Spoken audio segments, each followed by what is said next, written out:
माह रमज़ान में गुर्दों की बीमारी को किन किन एहतियाती तदाबीर की ज़रूरत हो सकती है और पानी की कमी इंसानी सेहत पर क्या क्या असरात मुरतब कर सकती है, इस पर आज हम बात करेंगे। हमारे साथ इस वक्त मौजूद है माहिर अमराज गुर्दा मसाना है, प्रोफेसर डॉक्टर अली सकलैन साहब हैं। डॉक्टर साहब, मैं आपको खुश आमदीद कहती हूँ और आज हमने बात करनी है गुर्दों के हवाले से। तो मुझे बताइएगा, गुर्दे की बीमारियाँ और रोज़े के हवाले से हमारे नाज़रीन को कुछ आगाह करें कि जदीद साइंस इस हवाले से अब क्या कहती है। जी, बिस्मिल्लाहिर्रहमानिर्रहीम। अस्सलाम वालेकुम। आज जो ये दुनिया न्यूज़ और लाहौर न्यूज़ ने ये जो इनिशिएटिव लिया है कि भाई रमज़ान की जो आपकी जो ट्रांसमिशन है और सेहत के हवाले से जो आपका ये आज का जो प्रोग्राम है, ये मैं समझता हूँ कि नाज़रीन के लिए बहुत फ़ायदेमंद होगा। और हमें इसी तरह आज की जो बातें होंगी, अगर वो लोग इसको अपना कर, ख़ास तौर पर जो गुर्दे की बीमारियों के मसाइल हैं, उसको जो इन पेशेंट सुन लेंगे, तो मैं समझता हूँ कि ये उसका बहुत फ़ायदा हो। तो रमज़ान जो फ़ास्ट जिसको हम इंग्लिश में कहते हैं, इसके ऊपर बड़ी साइंस में तहकीक हुई है। और मज़े की बात ये है कि ये तहकीक जो है, ये बैरून मुल्क जो अंग्रेज़ हैं उन्होंने की है। मुस्लिम ममालिक में तो डेफ़िनेटली होती है, लेकिन अंग्रेज़ों ने भी इस पे की है। और सबसे जो अच्छी बात इसमें मिली है, उन्होंने मुख्तलिफ़ बीमारियों में मुख्तलिफ़ पेशेंट्स को ये रोज़े रखवा कर और उनकी बॉडी में उन बीमारियों और बाकी सारी चीज़ों को टटोला। लेकिन बहुत सारा लिटरेचर अगर आप देखें तो उसमें किसी को भी जो बहुत ज़्यादा जिस तरह इसके नुकसानात, क्योंकि वो अंग्रेज़ तो इसी के हिसाब से सोचते हैं ना, हमारा तो एक यकीन है अल्लाह ताला की ज़ात के ऊपर कि ये जो मुबारक महीना है ये उतारा ही इसलिए गया है कि रमज़ान को तो इसीलिए कहते हैं कि जिस्म की ज़ुकात है, और इसमें बॉडी हमारे नज़रिए के मुताबिक बहुत सारे जो इसमें मेटाबॉलिज्म आपके एक्टिवेट होते हैं और इसका जो इम्पैक्ट है वो बड़ा ठीक। पॉजिटिव आता है। जब अंग्रेज़ों ने अपनी रिसर्च मुकम्मल कर ली तो उसमें भी उनकी कंक्लूजन यही आई कि हमें कोई बहुत ज़्यादा जो नुकसानात यानी कि साइड इफ़ेक्ट रोज़े के इंसानी जिस्म के ऊपर नहीं मिले, और यही हमारा अल्लाह ताला की ज़ात के ऊपर यकीन है।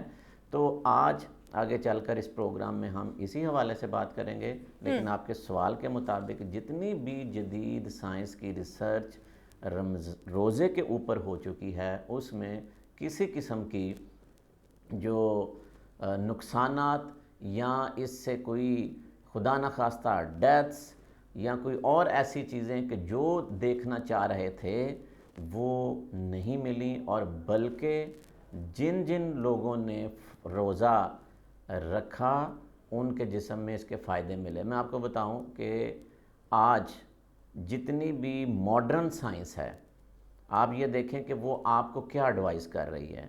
अब सारे डॉक्टर्स भी एडवाइस करते हैं कि इंटरमिटेंट फास्टिंग करनी चाहिए, यानी कि वक्तन फ़वक्तन इंसानी जिस्म को कहा जाता है 10 से 12 घंटे आप भूखे रहें। अंग्रेज़ या रिसर्च तो उसको ये कहता है कि 10 से 12 घंटे भूखे रहें, हमारी नज़र में ये रोज़ा है। और आप ये देखें कि अल्लाह ताला की ज़ात ने हम पे कितना बड़ा एहसान किया है कि हम हर साल 30 दिन के लिए ये जो 12 से 14 घंटे की जिस्म को हम भूख देते हैं, तो इसका मतलब ये हुआ कि ये अल्लाह का कितना बड़ा एहसान है हमारे ऊपर भी और हमारी सेहत के लिए हमारे जिस्म के ऊपर भी। तो इसलिए मॉडर्न साइंस भी इसको फेवर करती है कि आप रोज़ा रखें। ठीक है डॉक्टर साहब, मुझे ये भी बता दें कि पाकिस्तान में हम देख रहे हैं कि बड़े तवातुर के साथ ये गुर्दों की बीमारियां बहुत आम होती जा रही है, इसकी वजह क्या है? जी, आपने बड़ा अच्छा सवाल किया है कि आज जो प्रोग्राम है इसको हम गुर्दे की मुख्तलिफ़ अमराज और इसमें रमज़ान गुर्दे की बीमारियों में जो मुब्तला मरीज़ हैं वो कैसे रमज़ानुल मुबारक में अपनी ज़िंदगी को इन अयाम में रख सकते हैं। तो गुर्दे की जो बीमारियां हैं ये पूरी दुनिया में बहुत ज़्यादा जो है ना वो तेज़ी से बढ़ने वाली ये बीमारी है, और पाकिस्तान में भी देखें कि पाकिस्तान में भी इसका नंबर बहुत बढ़ता जा रहा है। एक अंदाज़े के मुताबिक पूरी दुनिया में तकरीबन 950 मिलियन के करीब जो हैं वो लोग गुर्दे की मुख्तलिफ़ बीमारियों का शिकार हो चुके हैं। अगर हम पाकिस्तान की तरफ आते हैं तो पाकिस्तान में ठीक। हर 7वां शख्स گردے کی کسی نہ کسی بیماری میں مبتلا ہے. اور پاکستان میں جو گردے کی بیماریاں ہیں یہ ہر سال 25,000 سے 30,000 کے قریب جو اموات ہیں وہ گردے کی بیماریوں کی وجہ سے ہو رہی ہیں. تو یہ بالکل ایسی ایک چیز ہے کہ جس کے اوپر جو ہے نا وہ ہمیں اور حکومت کو سب کو مل کر کام کرنے کی ضرورت ہے، اور اس کا دن بدن بوجھ بڑھتا جا رہا ہے. اب یہ ہو کیوں رہا ہے؟ اس کے لیے سب سے اہم چیز یہ ہے کہ ہمیں پہلے وجوہات جاننی ہوں گی کہ گردے کی بیماریوں کی وجوہات کیا ہیں. وجوہات کو جاننے کے ساتھ ہی ہم اس کے اوپر کنٹرول کریں گے تو ہی ہم اس بیماری کو کم کر سکیں گے. اب پوری دنیا میں جو گردے کی بیماریوں کی جو سب سے بڑی وجہ ہے وہ ہے ڈائبٹیز یعنی کہ شوگر کا مرض. دوسرے نمبر پر ہے بلڈ پریشر کا بڑھ جانا یعنی کہ ہائپر ٹینشن. تیسرے نمبر پر گردے کی جو اندرونی کچھ بیماریاں ہیں جسے ہم گلومیرولونیفرائٹس کہتے ہیں اپنی ٹرم میں. چوتھے نمبر پر دیکھا جائے تو گردے میں پتھریاں بن جانا. اچھا، اس کے بعد دوائیوں کا غیر ضروری استعمال جو کہ ہمارے معاشرے میں بدقسمتی سے بہت زیادہ ہے، اور میں یہ تصور کرتا ہوں کہ یہ جو 5ویں نمبر والی وجہ ہے یہ پہلی دوسری نمبر پر آتی ہے.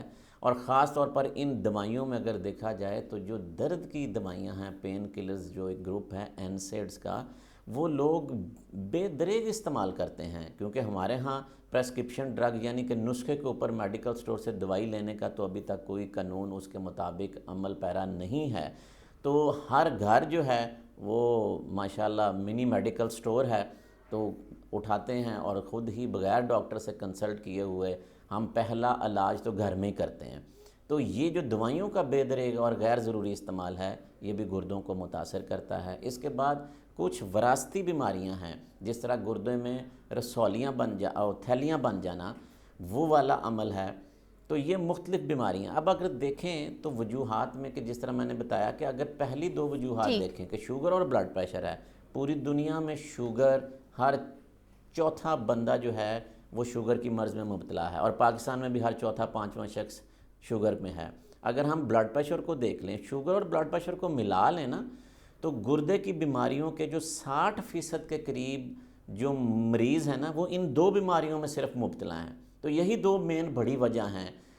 اگر ہم شوگر کنٹرول کر لیں، اگر ہم بلڈ پریشر کو اچھا کنٹرول رکھیں، تو میں سمجھتا ہوں کہ ہم جو یہ گردے کی بیماریوں کا جو تیزی سے نمبر بڑھتا جا رہا ہے اس پہ کنٹرول کرنے میں ہم کامیاب ہو سکتے ہیں. ٹھیک ہے جی. پروفیسر ڈاکٹر علی ثقلین، ماہر امراض گردہ و مثانہ ہمارے ساتھ موجود ہے. ڈاکٹر صاحب آپ کا بے حد شکریہ کہ آج آپ یہاں پر تشریف لے کر آئے اور اتنے امپورٹنٹ ٹاپک کے اوپر آپ نے ہمارے ساتھ گفتگو کی ہے. اور بہت ساری چیزیں ہیں جو آج ہمیں اس سے متعلق پتہ چل گئی ہیں کہ اگر جو لوگ گردے کے مرض میں مبتلا ہیں تو وہ کس طرح روزہ رکھ سکتے ہیں، کون کون سی چیزوں سے انہوں نے اجتناب کرنا ہے تاکہ ان کی بیماری جو ہے وہ زیادہ بڑھ نہ جائے، اور خود کو کس طرح فٹ رکھنا ہے، اور روزے کی اہمیت کے حوالے سے بھی انہوں نے ہمیں بتایا ہے.